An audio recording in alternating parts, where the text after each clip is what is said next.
சங்கெடுத்து ஊதுங்கய்யா ராசா, சந்தனத்தை எடுத்துக்கிட்டு ராசா, நம்ம புருஷனை திரட்டி வையு ராசா.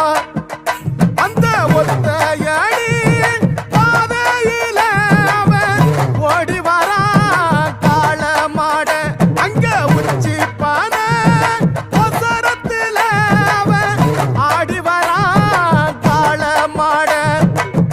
கொம்பு ரெண்டு குறு குறுக்க, கண்ணு ரெண்டு தீ பிடிக்க, அழுகாலு பாய்ச்சல்